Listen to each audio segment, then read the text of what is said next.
The story begins as Alban's world suddenly crashes at 15 years old. When he realizes that nothing is waiting for him in the future, he understands that this is actually the world of a fantasy novel and that he has been reincarnated as the villain, a character with an absolutely terrible personality. He possesses 3 major negative traits: arrogance, insolence, and laziness. Despite this, he remains a genius who does not need to exert effort in anything. It is said that losing his parents at a very young age caused him to develop such a difficult personality. Even so, Alban knows that if things continue this way, his life will soon be ruined. If his memory is correct, everything starts to go wrong when he enters the academy. The real disaster begins when he loses a duel to the hero of the story. Trying to focus on the positives, he decides to change his lifestyle for the moment. He wants to avoid dying on the roadside, just as happens in the novel. While he is lost in these thoughts, someone knocks on the door. A butler named Sebas enters the room. Alban quickly recognizes him, remembering that because of his own laziness, Sebas Christian is the one who actually manages the entire household. As Sebas walks toward him, he starts talking about how a servant made a mistake earlier, but he suddenly stops and almost shouts in shock. Sebas explains that his reaction is because Alban has changed his clothes by himself. These comments make Alban realize how extremely lazy Alban actually was. Still, he keeps his composure and explains that it is simply faster if he changes his clothes on his own. Sebas becomes teary-eyed after hearing this, which makes Alban even more shocked by his past behavior. Even so, he can understand it, since Sebas has seemingly spent years dealing with Alban's lazy personality. Changing the topic, Alban suddenly declares that he is planning to lose some weight, and since Sebas is a genius in that area, he also would like to learn swordsmanship from him. This time, Sebas becomes worried, thinking that something might actually be wrong with Alban's health. He simply dismisses the concern while thinking about how his future will be completely dark if he does not start changing now. For that reason, he knows he has to convince Sebas somehow. Alban finally comes up with an idea and quickly says that if he remains the same, he will not be able to find a wife. Even though he understands this reasoning, Sebas adds that even if Alban stays this way, he will still receive many marriage proposals because of his status. In the end, Alban becomes annoyed and says that he truly wants to do this and does not want to repeat himself. He even tells Sebas not to hold back while teaching him swordsmanship. He is completely determined to change his life within the next 6 months by focusing on both his diet and mastering swordsmanship. Finally, Sebas agrees, saying that he can see how serious Alban is this time, and he decides to help him with all his efforts. Just after 1 week of practice, Alban is struggling extremely hard, as his feet are swollen from all the effort, and even his arms are shaking uncontrollably. Standing beside him, Sebas asks whether he wants to give up now and suddenly attacks him again, saying that he needs to focus on the basics for now. Alban has no strength left to respond and can only think that this is happening because Sebas is truly strong. Smiling at his condition, Sebas explains that it will be better if they train muscle strength in a more balanced way. Lying on the ground, Alban realizes that, judging by how his body is reacting, this method is not going to work, and he finally announces that he is going to give up. At this point, even breathing feels like a difficult task for him. Since he understands that he is at a great disadvantage, he decides that it would be better to take things a bit slow. Just then, Sebas reminds him that if he continues at this pace, it will take him almost 3 years to lose weight, but that is far better than remaining in the condition his body is in right now. Simply thinking about the time it will take is enough to give him new motivation. He slowly stands up with his trembling body, grips his sword, and asks Sebas to train him a little more. After some time has passed, Alban is walking somewhere with Sebas. He comments with amazement that he never knew there was a dungeon within his own territory. Sebas replies that this place is relatively safer than other dungeons because the monsters inside are weak. As they continue walking, Sebas remarks that Alban-sama has made a lot of progress over the last 3 months. He says that it is now time to confirm whether Alban's swordsmanship will actually be useful. This is why he wants to see the results of his training. Alban immediately realizes that this moment is his final exam. Just then, Sebas points toward a small goblin monster and explains that these goblins usually move in packs. However, it looks like this one has been separated from its group. Sebas tells Alban to kill it, and he moves forward without fear. As he watches Alban, Sebas thinks about how he was certain Alban would give up after only a few days. He believed there was no chance someone as lazy as him would be able to endure this training. However, to his surprise, Alban has endured everything and learned all the skills that were shown to him. This only confirms that there is truly no limit to someone who is willing to work hard. Watching Alban move his sword makes Sebas's heart beat faster. He finally acknowledges that Alban is a swordsman deeply favored by the gods. Once Alban successfully kills the goblin with a precise and accurate accurate strike. Sebas declares that he has become stronger and that there is nothing more left for him to learn. Alban feels genuinely happy after hearing Sebas's praise. A few months later, Alban is once again feeling happy as he stands inside his mansion. Sebas tells him that he has finally received a marriage proposal. Alban feels delighted, believing that his strict diet and hard efforts have finally paid off. He starts thinking about what his future wife might be like and wishes that she were a cute girl. However, his imagination is abruptly interrupted when Sebas adds that this is not actually good news. Hearing this, Alban finally asks which family has sent the marriage proposal. Sebas replies that it is from the Barrow-ducal family. Alban almost shouts in frustration, saying that there is a massive difference in status between his family and the Barrow family. He cannot understand why they would send a proposal to him. Suddenly, he recalls how in the novel, Alban ends up marrying someone named Letitia Barrow. She is known as a problem child, and even breaks her engagement due to her misbehavior. Realizing that he has received a proposal connected to someone like that, Alban feels as if all his efforts have gone to waste. He believes he is still walking down the same path as in the novel. Sebas simply comments that the young lady from the Barrow family has a very difficult personality, so Alban will need to be on his best behavior. Feeling deeply frustrated by the situation, Alban asks whether there is any chance for him to get out of this marriage. Sebas calmly responds that it is possible, but only if he is prepared to become an enemy of the Barrow family. Alban clearly understands how difficult the situation is, as Sebas further assures him that if he manages to build a good relationship with the Barrow family, it will instantly guarantee the safety of their own household. Alban does not agree with this reasoning, already knowing that this very connection will eventually become the cause of his downfall. Instead of continuing the argument, he simply asks Sebas to explain what the young girl has done this time. He quickly shares that the rumors claim she embezzled taxes from the state and even brought a young man into the palace. It is also being spread that she is a hopeless spender who supposedly tried to steal from her in-law's assistant. Hearing all of these rumors only makes Alban even more frustrated, as he realizes that despite putting so much effort into changing himself, his life is still moving in the same direction, making it feel as though all of his efforts have been completely useless. Despite his frustration, a few days later, Alban is standing outside the palace, ready to meet his future wife. He is certain that the person who will appear will be someone very strange, but to his surprise, a young and beautiful woman steps out of the carriage. Alban does not expect her to be this attractive. The young woman politely introduces herself as Letitia Barrow and asks Alban to take care of her from now on. He remains standing there silently while Sebas steps forward to welcome her. Sebas says that they will take her to her room immediately as she must be tired from the journey. He then begins explaining that her attendant will also be placed under their care. Letitia interrupts him, saying that she does not have any attendant with her. Sebas simply tells the others to take her to her room, noting that she has arrived alone. Once they are finally left alone, Alban asks Sebas for his honest opinion. Sebas immediately comments that Letitia is a gorgeous woman. Slightly annoyed, Alban replies that this is not what he is asking about. Laughing at the situation, Sebas finally explains that if he had to describe it in one word, he would call it strange. No matter how they analyze it, Letitia is entirely different from all the rumors they have heard. She does not seem like someone who would commit such serious crimes. Alban quickly agrees, adding that he also feels Letitia is quite intelligent. Sebas confirms this, saying that the reality appears very different from what they were told. After coming to this conclusion, Alban firmly instructs Sebas to carefully investigate what truly happened with her. He also orders him to keep the matter a secret from everyone else. Alban is determined to gather all the information regarding this situation, but at the same time, he is reluctant to get directly involved in the Barrow family's problems. Sebas agrees with his thoughts and feels relieved. Instead of encountering a foolish or strange person, they have ended up with someone as decent as Letitia. He is confident that she will make a good wife for Alban. Sebas's words are enough to encourage him. Later, when Alban is sitting at the dining table with Letitia, he keeps talking non-stop about all of his adventures, much to her annoyance. She does not respond to him at all and simply stands up to leave once she finishes her meal. Alban becomes genuinely annoyed by her behavior and by the fact that she does not want to talk to him at all this time. Sebas casually points out that it might be because Alban's joke was extremely dull. Telling his servant to stay quiet, he says in frustration that it has already been almost 3 days and she is still ignoring him. He cannot believe that she is being this skeptical toward him. Sebas reminds him of his previous reputation.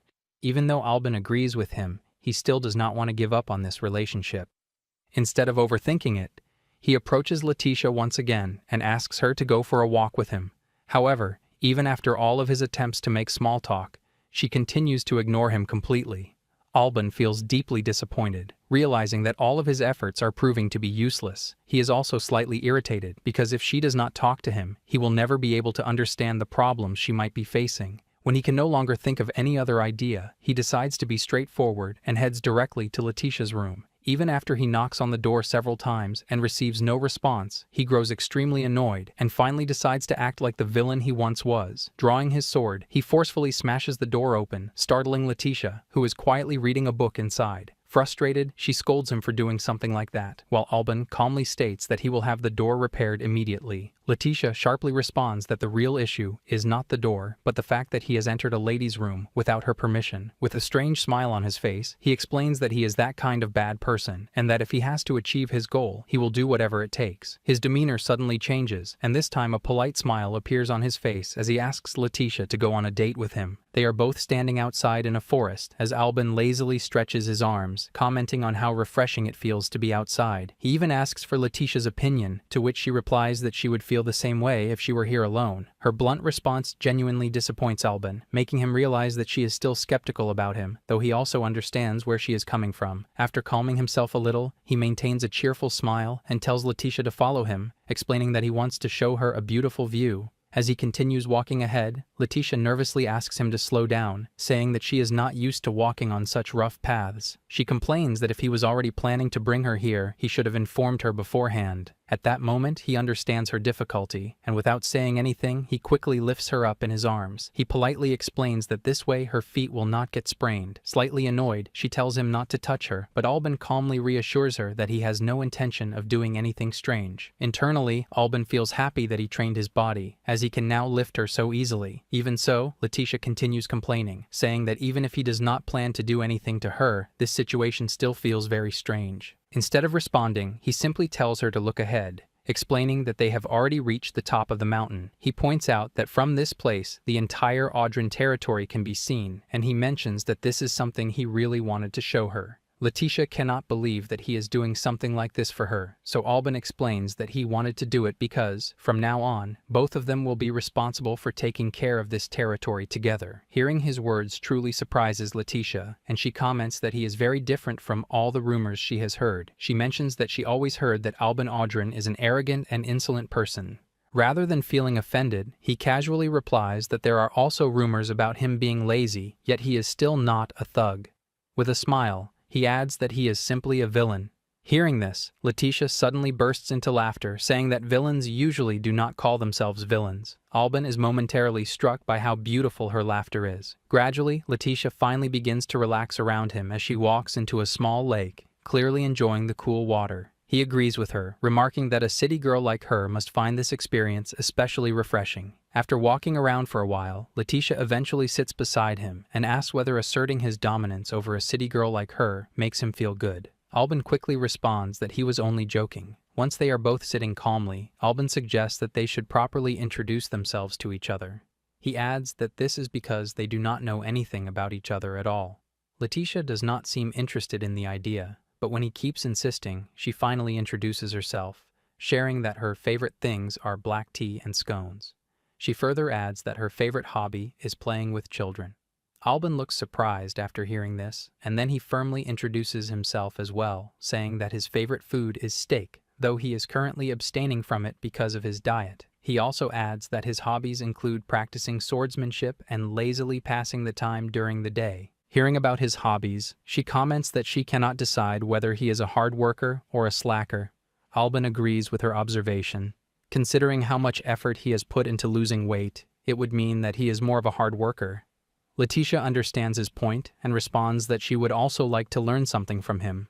Just as Alban is about to say that she is perfect the way she is, they suddenly hear a loud roar, and a giant bear appears right in front of them. Alban remains calm as he explains that bears in this area are quite troublesome because they often eat the crops grown nearby. She begins to panic and urgently states that they should run away, which surprises her even as she says it. Alban simply steps in front of her as the bear suddenly charges toward them. He casually draws his sword and kills the bear in a single strike, loudly declaring that it should stay away from Letitia. Once the monster is dealt with, he turns back with regret, commenting that their conversation has been interrupted. When Alban looks closely at Letitia, he is surprised to see her standing frozen and trembling. She nervously explains that she is just a little shocked because this is the first time she has ever seen a monster.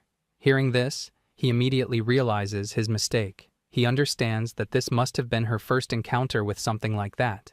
He gently brushes her hair back and says that he is glad she is safe. Moved by his gentle behavior, Letitia's eyes begin to fill with tears. She asks why he is being so kind toward her. Alban does not understand her question at first. She almost shouts as she explains that he is being forced to marry her for political reasons. According to her, he could have simply been satisfied knowing that his family was safe and should have left her alone. Once she finishes speaking, Alban gently takes her hand and explains that he is acting this way because he wants to flirt with his cute wife. With a smile, he adds that his true intention is also to find out what she did back in her own territory. Hearing this, Letitia responds that it would be better if he did not know the truth. When Alban says that he wants to know because he is now involved in the matter, Letitia simply states that it does not concern him and that if he truly wants to keep his family safe, he should treat her badly instead. When Letitia was just 5 years old, she got engaged to Duke Morrow. At that age, Letitia is simply curious about what kind of person her fiancé will be, but in reality, Morrow turns out to be nothing more than an absolute fool who spends his days enjoying his wealth with different women.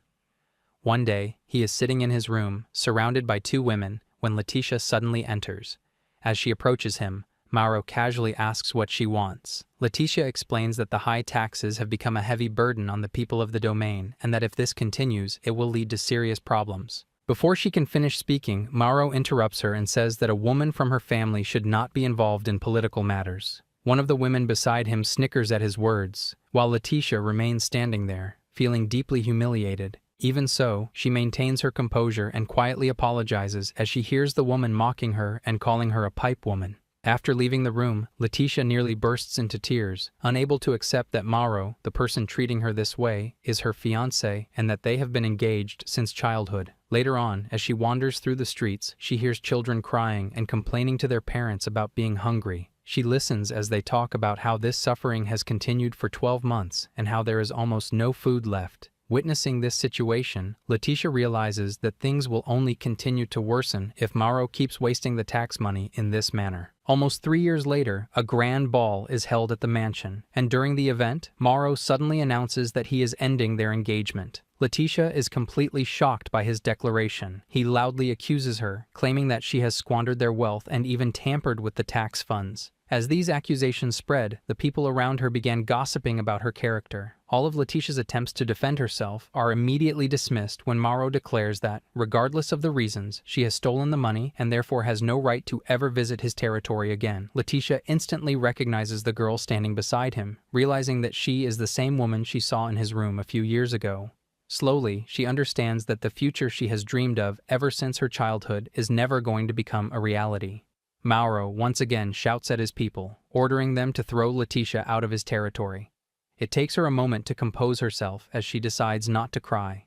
Maintaining a cold expression, she says that she understands, as she was already expecting this kind of outcome because of her actions. Almost half a year after that incident, she became engaged to Alban. Like every other noble, she has also heard the rumors about Alban being an extremely arrogant and selfish man. However, to her surprise, Alban turns out to be genuinely kind and gentle. He saw her true self and even believed in her undoubtedly. This is precisely the reason she does not want him to get involved and risk his life. Even if it means that she will lose something very dear to her and all of her hopes will be shattered, she is still determined to keep him away from the truth. Sitting alone in her room, Letitia continues to cry as she desperately tries to think of a solution. Meanwhile, Sebas finishes investigating all the incidents that happened in Letitia's past and reports everything to Alban. Just hearing about those actions fills Alban with intense rage, and he even starts thinking about getting rid of Morrow altogether. The thought of imagining different ways to make him suffer actually satisfies him. However, his dark thoughts are interrupted when Sebas says that there is still something else he needs to add. Alban calmly responds that he already understands that Morrow is a cheater who framed Letitia to cover up his own wrongdoings. Sebas agrees with this but adds that while it is true, it is also a fact that Letitia had some involvement with the family's assets. Alban becomes extremely furious after hearing this, completely unable to believe that she could have done anything wrong. Sebas immediately tells him to stay calm as he continues explaining that she actually embezzled tax money to fund a shelter for poor abandoned children. Hearing this, Alban smiles in response, recalling how Letitia genuinely seems to like children. Sabas further explains that Letitia has also been recklessly taking money from the Berkeley family's assets so she can use it to improve the living standards of the poor. Just hearing about everything she has done makes Albin realize that all of these actions are meant to clean up the mess left behind by Maro's wrongdoing. He finally understands that she must have been acting distant and strange toward him because she wants to keep him safe from getting involved. After thinking about it for a while, Albin suddenly asks for Sebas's opinion on the entire situation. When Sebas agrees that all the accusations placed on Letitia are completely false, Albin becomes instantly happy. With a firm resolve, he declares that from now on he will show Maro how a true villain actually acts. A few days later, while they are sitting at the dinner table, Letitia is informed about Albin's plan. He explains that he is intentionally spreading rumors so he can eventually clear Letitia's name and take revenge on Duke Maro. Hearing this, she immediately becomes worried and almost shouts, saying that if he does this, Maro will continue chasing after him relentlessly. Albin calmly responds that he is also spreading another rumor. He claims that he and Letitia are not getting along and that he is secretly planning to seek Maro's help to dispose of Letitia. This strange explanation leaves Letitia completely confused, as it is the opposite of the other rumors circulating around. Albin explains that this contradiction is precisely why the plan will work. Rumors tend to have a stronger impact when people believe someone is trying to hide the truth. Meanwhile, Mauro is sitting in his room, lying back on his bed as he examines how the rumors surrounding Albin and Letitia are wildly inconsistent. His companion, the same woman Letitia once saw in his room, comments that this confusion exists because there are many rumors spreading at once, such as Letitia being kidnapped or overworked by Albin. Mauro responds by saying that Albin must be a truly terrible person. He then adds that the rumors about Albin and Letitia not getting along might actually be true. He explains that Albin has a terrible personality and that he and Letitia could never be a good match, though he finds it strange that Albin would be planning to get rid of her. He has already anticipated this exact reaction from Mauro. Back at the mansion, Letitia calms down slightly, but she remains uneasy, pointing out that everything so far is still based only on rumors. Hearing this, Albin says that this is precisely where he needs Letitia's help, which shocks her. She immediately refuses, saying that he cannot drag his entire household into danger just for her sake. Albin calmly replies that he is not doing this for revenge on her behalf, but because he wants to follow his own will. In a composed manner, he explains that he already knows the truth behind all of her actions. He understands that she put herself in danger to help the people of her territory. Letitia argues that despite her intentions, she still committed crimes, and she asks Albin whether he regrets being with her after learning the truth about her past. With a gentle smile, Albin responds that it is actually the opposite. He explains that knowing her true character satisfies him, as he has already decided that he will always cherish her. He tells Letitia that she is someone who will become a wonderful wife, and that he intends to keep her by his side at all times. He promises that he will never betray her, even if the entire world is reduced to ashes. This is exactly why he cannot forgive Mauro, and why he is determined to take revenge for all the pain Letitia has been forced to endure. Hearing his reassuring words brings tears to Letitia's eyes, and she comments that this sounds exactly like something a great villain would say. Albin agrees with her and adds that she should remember that the greatest villains are always loyal to their families. Sometime later, inside the food storage of the Audran territory, Letitia is standing there alone when Mauro steps inside with several helpers at his side. As Letitia calls out his name, Mauro immediately criticizes her for not showing him proper respect and remarks that he never expected her to send him a letter. He especially points out that the letter is filled with complaints about Albin, saying that it almost feels like a cursed item at this point. Letitia calmly replies that she is exhausted and can no longer stay with Albin. She further adds that Mauro is a far better man than Albin, which is why she wants to apologize for everything and ask for his help in leaving this place. Mauro simply smiles at her desperation and comments that her life here must be truly miserable. When Letitia agrees with him and says that the Audran family is indeed awful, Mauro suddenly bursts into laughter and tells his attendants to take note of what she has just said. At that moment, Albin steps into the storage with his sword in hand. Letitia acts genuinely shocked upon seeing him, while Mauro informs her that he has also been in contact with Albin. He explains that after hearing all the rumors about Albin and his wife, he was convinced that they do not get along, and Letitia's letter only confirmed his suspicion. Mauro continues, saying that the moment she decided to approach him, she essentially pulled the trigger on her own downfall. He explains that he has always despised her because she holds no charm in his eyes. But since she is still a young lady from the Barrow ducal family, it has been difficult for him to annul their engagement outright. Now, however, the person she has betrayed happens to be a good friend of his. Alban grows visibly annoyed by Maro's endless rambling and asks him to give his order. Without hesitation, Maro commands Alban to get rid of Letitia. At that exact moment, Alban calmly draws his sword and eliminates all of Maro's guards in a single strike. He then casually walks toward Letitia and stands beside her. With a relaxed smile, he comments that their plan has worked perfectly. Letitia smiles brightly in response as Alban praises her acting skills, while Maro remains frozen in place, completely stunned by what has just unfolded. Maro shouts in shock, asking whether Alban has planned all of this from the very beginning. Alban calmly points out that Maro is the one who framed Letitia. He declares that he will never forgive Maro until he experiences the same despair that Letitia has suffered and faces the consequences himself. Maro responds in a composed manner, saying that while he is surprised to see them working together, this situation does not truly count as treason, which is a serious crime. The woman standing beside Maro adds that a fallen noblewoman and a baron like Alban will never be able to escape crimes like this. Alban casually remarks that they are being far too noisy. As Maro turns around, preparing to do something, someone suddenly steps forward from the side with Seba standing beside him, stopping Maro before he can act. The man introduces himself as Crayon, the commander of the kingdom's knights. He tells Maro to stand calmly and not pretend that he does not recognize him. Maro is completely shocked to see someone of such status in a place like this. Crayon explains that he is present because his friend Sebas invited him to visit the territory. Coincidentally, he overheard Maro giving the order to kill Letitia. Panicking instantly, Maro tries to explain that Alban planned everything from the start. Before he can continue, Sebas pulls a letter out of his pocket and hands it to Crayon. The letter is one that Alban previously wrote to Maro. After reading its contents, Crayon states that there is nothing written about executing Letitia. With this evidence, they finally conclude that Maro is the true culprit behind everything. As the situation clearly turns against him, Maro becomes furious and once again shouts at Alban, accusing him of planning everything. Meanwhile, Alban remains completely calm and simply says that he has no idea what Maro is talking about. Letitia silently watches her future husband and realizes just how perfectly he has arranged everything. This only confirms to her that Alban is, in fact, a truly dangerous man. As Crayon gives the order to take Maro into custody, he suddenly demands a duel. He challenges Alban directly, claiming that this is the only way to restore his honor.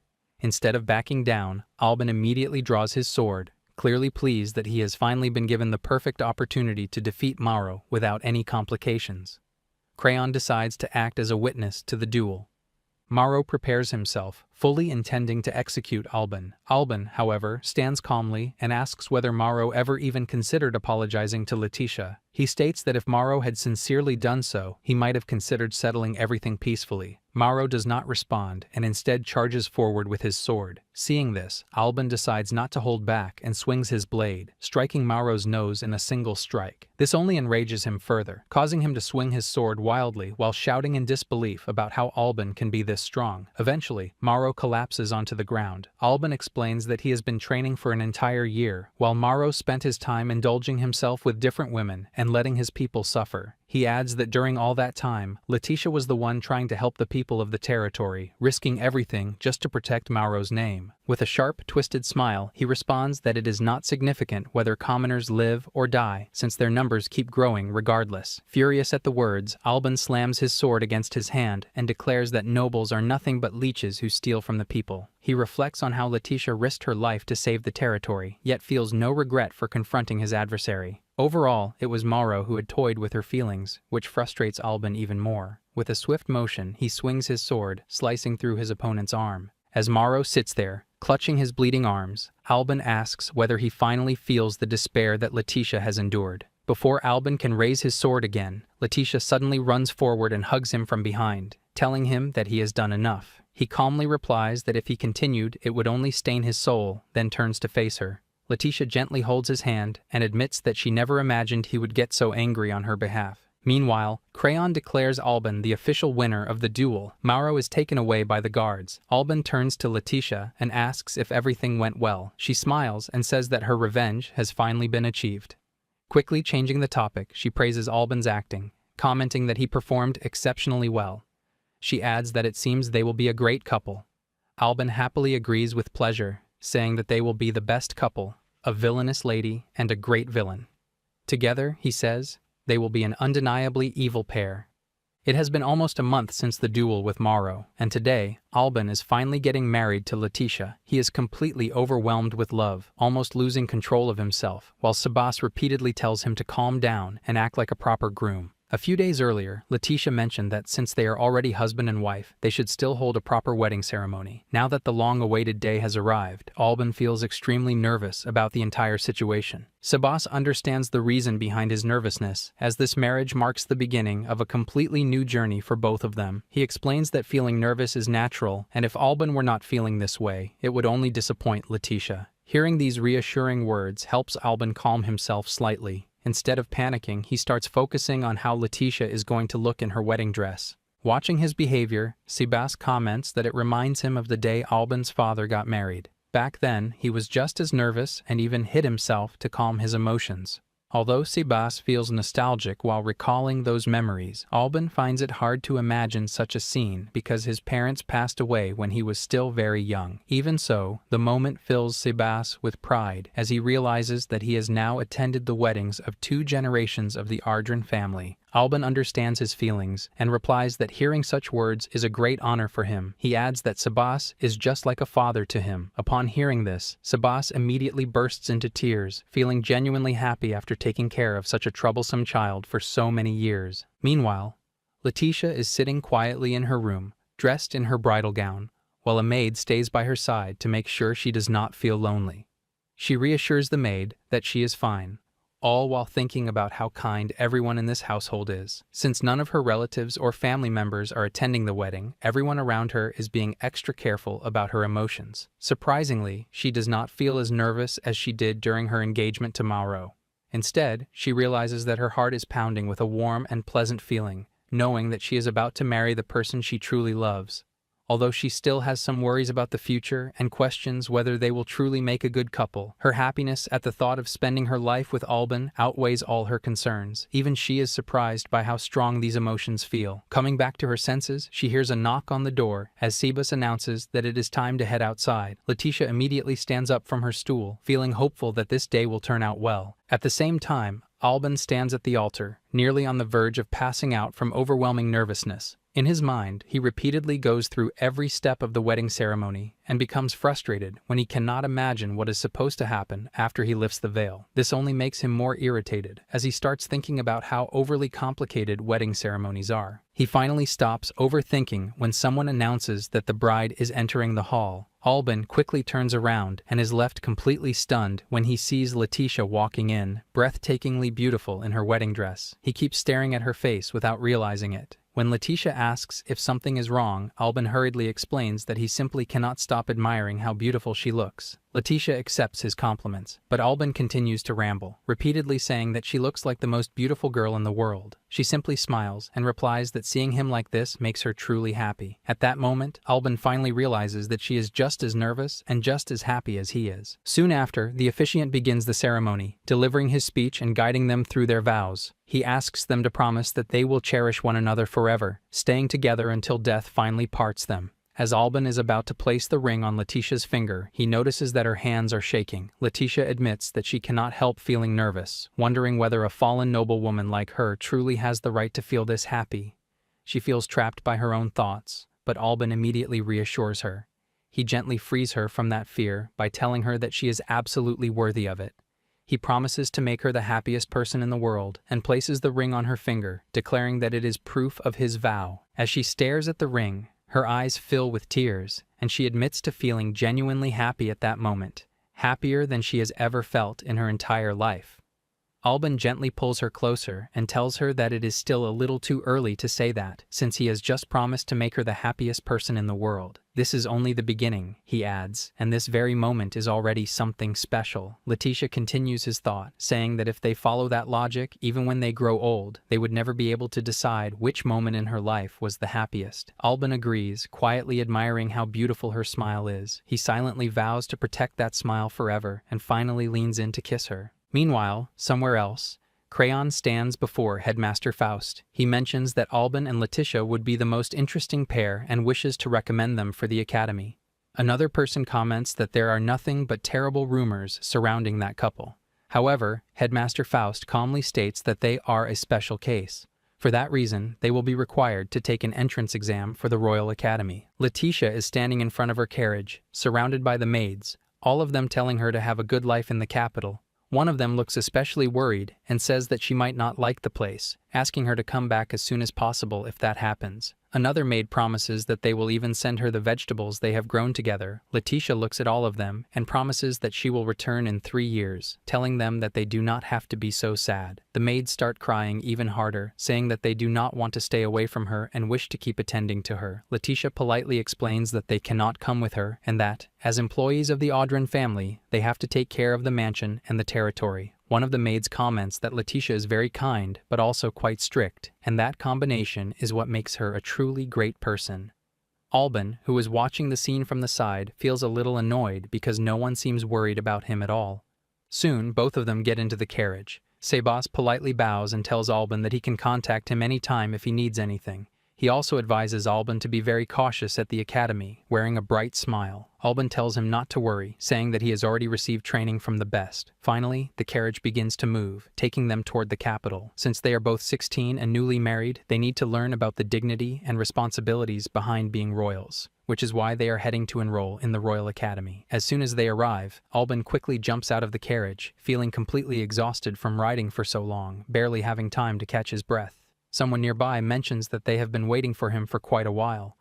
The servants guide Letitia toward her room and explain that an exam is waiting for Alban. Letitia does not understand what they mean, but Alban casually tells her not to worry, saying that Maro's family simply wants to play around with him a little, and that he just has to go along with their boring game. When Alban reaches the training ground, a professor is already waiting for him. This professor has received a large sum of money from the Berkeley family and now only needs to take care of Alban. One of the servants announces that they have brought Alban as instructed. Professor Bastian stares at him coldly, while Alban calmly thinks about how he is going to make this professor suffer. Keeping a polite smile, Alban greets him, saying that it is nice to meet him. Instead of responding politely, Professor Bastian suddenly shouts at him, scolding him for being late and saying that making a professor wait is extremely inappropriate for someone who plans to enroll in the academy. He is confident that someone like Alban will be intimidated by his aggressive attitude. However, Alban simply smiles and replies that the carriage arrived on time, which means the professor was waiting by his own choice. Bastian becomes furious at the backtalk and abruptly starts the exam, ordering Alban to hit the target using magic.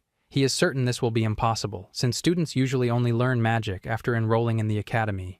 To his complete shock, Alban immediately strikes the target with a dark flame, shattering it into pieces in no time. Bastian cannot believe what he is seeing, as this is a spell even he cannot properly use. Meanwhile, Alban remains calm, having already trained extensively with Sebas in preparation for entering the academy. He is satisfied with the fact that he has learned to combine magic with swordsmanship. With a relaxed smile, he asks the professor whether he has passed the exam. Instead of answering, Bastian announces that the next test will be a mock battle. He states that if Alban manages to hit him even once, he will pass. Alban finds it strange that he is being asked to fight a professor before even enrolling, but Bastian coldly tells him that he can fail if he wants. Without waiting any longer, Bastian suddenly charges at him. Alban stands firmly in place and raises his sword, blocking the attack effortlessly with just one hand. Bastian struggles to push forward, but Alban easily overpowers him, lifting his arm and throwing him back. Alban then places his sword against Bastian's head and pushes him down with enough force to send him crashing to the ground, his sword breaking in the process. Staring at him with sharp eyes, Alban states that someone as weak as him should not be a professor at this academy. He asks if Bastian truly wants to enter a real fight with him and mockingly tells him to entertain him a little more. Before anything else can happen, the headmaster steps out and interrupts them.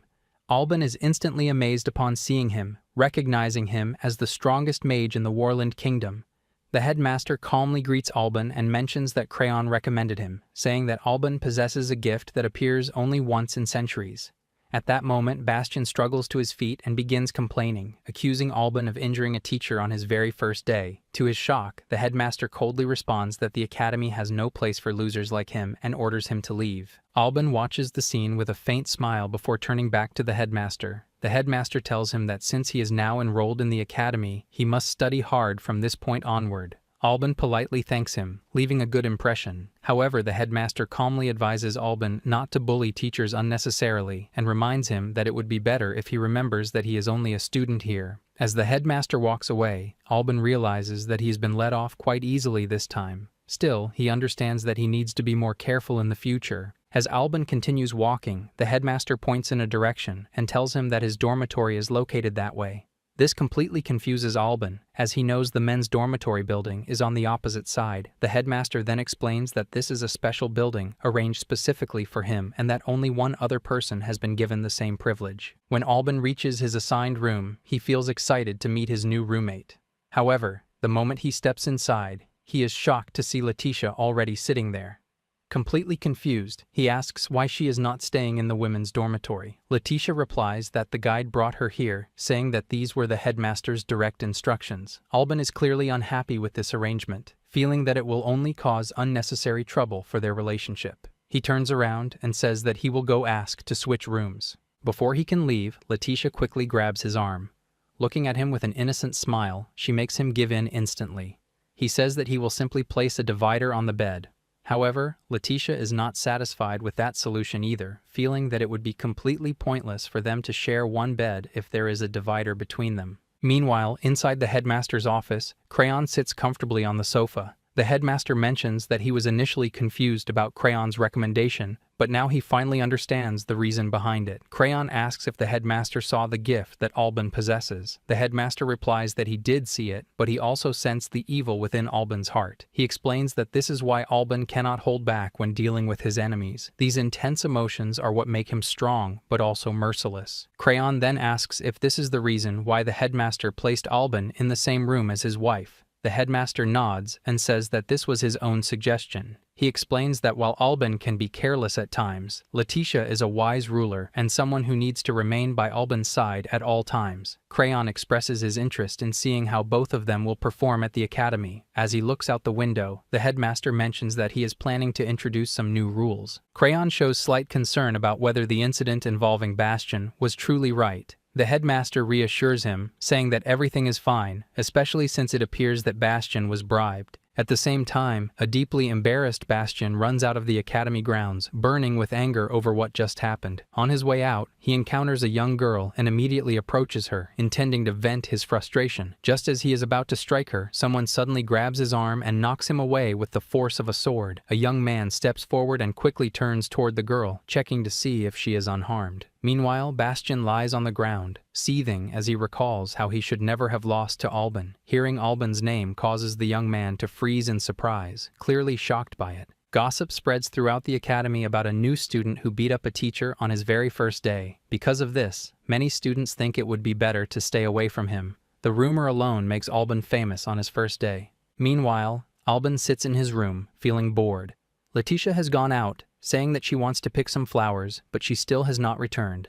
As time passes, Albin begins to worry about her. Eventually, he decides to go outside and look for her. Soon he finds Letitia surrounded by 3 girls who appear to be bullying her, calling her a fallen noblewoman. Albin already suspected that a situation like this might occur and starts thinking about what he should do. However, before he can step in, Letitia suddenly speaks up, saying that their perfume really stinks and that their way of talking sounds just like a dog barking. Her sharp words immediately anger the girls, and one of them raises her hand, trying to hit Letitia while shouting that she has no right to look down on them. Before either Albin or Letitia can react, someone suddenly grabs the girl's hand and points out how strange it is that 3 nobles are bullying Letitia while still calling themselves nobles. Albin is shocked by the sudden intervention. The girls glare at Letitia, saying that she is not even worth the effort, and then walk away. Albin can only watch as the young and handsome man turns toward Letitia, gently checking if she is all right. She thanks him, but the boy replies that there is no need for gratitude because he was simply passing by and could not stand watching what was happening. Seeing this, Albin instantly feels annoyed and quickly walks over, standing right beside Letitia. Placing a hand firmly on her shoulder, he thanks the boy for saving his wife and politely, but clearly says that he would appreciate it if the young man did not get any closer to her. The newcomer immediately raises his hands in surrender, explaining that he did not know Letitia was married. He then curiously asks whether Albin is Albin or Dran. Once it is confirmed, the young man smiles and comments that Albin's actions have already become quite the rumor among the commoners. After that, he introduces himself as Lionel and tells them to just call him Leo. Letitia greets him politely, while Albin firmly holds her hand and leads her away from the scene. As they walk back toward their dormitory, Letitia notices Albin's strange expression and asks if he is thinking about kicking Leo out of the academy. Albin feels embarrassed after being called out so easily. Letitia smiles and says that she knows him well because she is his wife. She reassures him that he has nothing to worry about since she is not attracted to Leo in any way, and that Alban does not need to act so defensively. Hearing this, Alban finally gives in and even promises that he will try to be friends with Leo later. While walking through the hall, they bump into Leo again, who seems genuinely happy to learn that they will be attending the same class. Once inside the classroom, Leo gets scolded for being too chatty, and the conversation comes to an end. Just then, the door to the classroom opens, and a young woman walks in energetically, introducing herself as Paula, their new class instructor. She immediately comments that they do not look very energetic.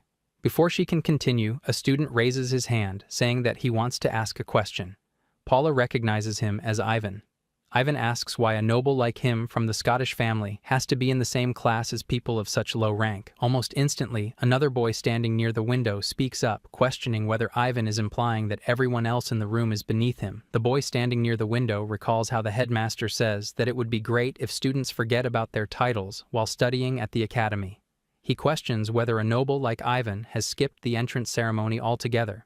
Ivan casually replies that he does not care about such things, and bluntly points out that a lowlife like him should not be sitting in such a high place. Their argument is interrupted by the professor, who says that before anything else, she wants them to do something important. Paula explains that since the academy has implemented some new rules, there will now be a king in each class who will control everyone.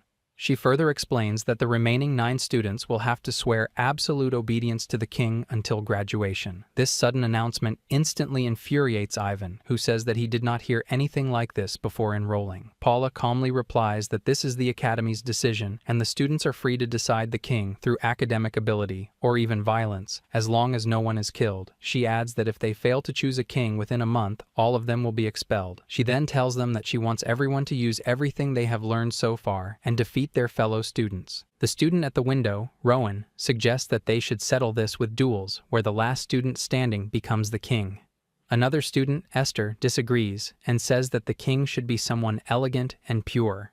One student insists that everyone should stop fighting altogether, while Matthias confidently suggests that everyone should be under his rule because he is the richest among them, and wealthy people usually rule the world. Lucky shows no interest in the discussion, and Carla also remains silent. Leo, Alban, and Letitia stand quietly without saying anything, while Evan speaks up, saying that since everyone here is lowborn, the king should be someone who actually has authority. Hearing this, Matthias comments that if authority is the requirement, then there is someone here who holds more authority than him. Letitia finally speaks up and says that she wants to recommend someone as king. She states that the only person who truly deserves this title is her husband, Alban. Leo responds by saying that they should start with a simple test to determine who is actually the strongest among them. Letitia insists that Alban fits that role perfectly because he can win no matter how many people he has to fight against. He listens to the entire conversation in silence, feeling that this whole situation is extremely exhausting.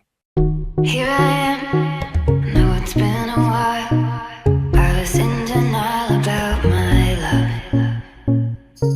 Here I stand, I know I walked away.